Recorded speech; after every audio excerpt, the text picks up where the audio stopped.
आदाब। सत श्री अकाल। आजकल मन की बात करने का दौर चल रहा है, इसलिए हम भी अपने मन की कुछ बात करना चाहते हैं। हमारे वैज्ञानिकों ने एक साथ 104 सैटेलाइट छोड़े और इसका सारा श्रेय माननीय प्रधान सेवक जी ने ले लिया। कश्मीर में चंदानी नेत्री टनल का श्रेय भी माननीय प्रधानमंत्री जी ने ले लिया, जबकि इसकी शुरुआत 2009 में मनमोहन सिंह जी ने की थी। पिछले 3 सालों में अगर कोई भी स्कीम शुरू हुई हो तो कृपया हमें बताइए। आपने बेसिक सेविंग को जनधन योजना बना दिया। नेशनल गर्ल चाइल्ड को बेटी बचाओ बेटी पढ़ाओ योजना, निर्मल भारत को स्वच्छ भारत, राजीव आवास को सरदार पटेल अर्बन हाउसिंग, स्वावलंबन को अटल पेंशन योजना, नेशनल मैन्युफैक्चरिंग पॉलिसी को मेक इन इंडिया बना दिया, नेशनल ई गवर्नेंस प्लान को डिजिटल इंडिया बना दिया। ऐसी तमाम योजनाओं के नाम बदल देने से योजनाएं नई तो नहीं हो जाती। जीएसटी को 2011 में ही पेश कर दिया गया था। उसको पास कराने की कोशिश भी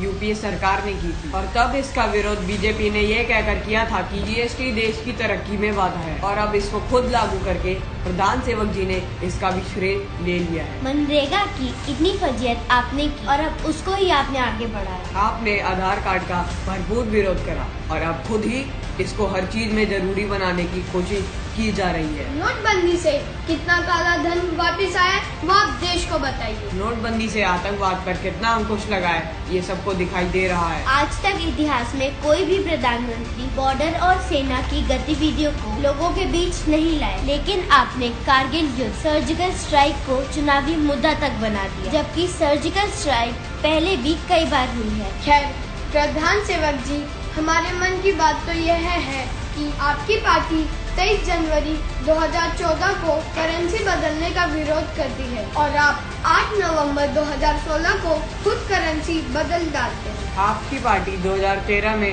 85 रुपए प्रति किलो तुअर दाल बिकने पर पूरे देश में महंगाई का विरोध करती है और आपके शासन में तुअर की दाल 150 से 200 रुपए किलो बिकती है। आपकी पार्टी गोवंश हत्या का विरोध करती है, जबकि आपके सत्ता में आते ही भारत बीफ एक्सपोर्ट में दुनिया का नंबर 1 देश बन जाता है। 2004 से 2014 के बीच आपकी पार्टी रेल किराए में 1 रुपया भी बढ़ाने पर रेल का चक्कर जाम कर देती थी और आपने सत्ता में आते ही 2 साल में रेल किराया लगभग 60 से 70% बढ़ा दिया। निर्भया के समय एक बलात्कार के विरोध में आपकी पार्टी 3 महीने आंदोलन करती है। इन चीजों का विरोध करना ही चाहिए, लेकिन बीजेपी शासन में मध्य प्रदेश में प्रतिदिन 12 और दिल्ली में प्रतिदिन औसतन 7 बलात्कार होने पर आपके कानों में जू तक नहीं रेंगती। यूपीए सरकार ने 125 से $140 प्रति बैरल में अंतर्राष्ट्रीय बाजार से कच्चा तेल खरीद के 70 रुपए लीटर पेट्रोल बेचा और उसके विरोध में बीजेपी बैलगाड़ी मोर्चा निकाल दी, लेकिन आपके शासन में 50 से $60 प्रति बैरल में कच्चा तेल खरीद कर आप 70 रुपए में पेट्रोल बेच रहे हैं। आपकी पार्टी के पूर्व राष्ट्रीय अध्यक्ष बंगारू लक्ष्मण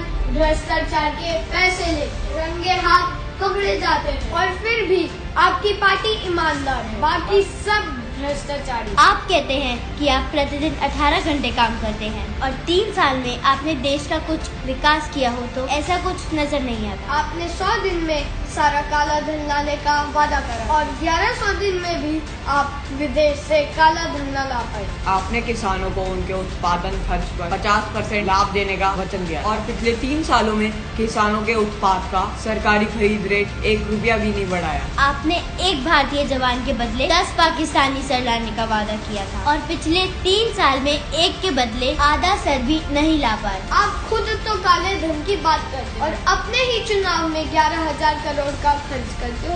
इन सब सवालों के जवाब देश आपसे चाहता है। दोस्तों, देश का चौथा स्तंभ यानी हमारी मीडिया, जिसकी भूमिका संदेह के घेरे में है। ऐसा लगता है कि कुछ चैनल तो हमेशा बॉर्डर पे ही रहते हैं। पाकिस्तान से एक स्टूडियो युद्ध इन लोगों ने शुरू किया हुआ है। देश की तरक्की के लिए सरकार क्या कर रही है, इस बात से ये कोसों दूर है। दोस्तों जरा सोचिए कि आज आपको देशभक्त होने का सर्टिफिकेट कुछ लोगों से लेना पड़ रहा है। हमारी मानसिकता इस स्तर पर पहुंच चुकी है कि अमरनाथ हमले में 50 लोगों की जान बचाने वाले ड्राइवर सलीम का धन्यवाद करने की जगह हम उस पर शक कर रहे हैं कि वो कैसे बच गया, और ऐसा इसलिए है क्योंकि उसका धर्म कुछ और। गौरक्षा के नाम पर इतनी हत्याएं हो चुकी हैं, इतने दंगे हो चुके हैं, ये सब किसके लिए? कुछ लोग ये भगवा कपड़ा पहनकर अपने आप को कानून से ऊपर समझने लगे हैं। सरेआम मारपिटाई, हत्याएं और सामाजिक दंगे करने में लगे हुए हैं। ऐसे लोगों से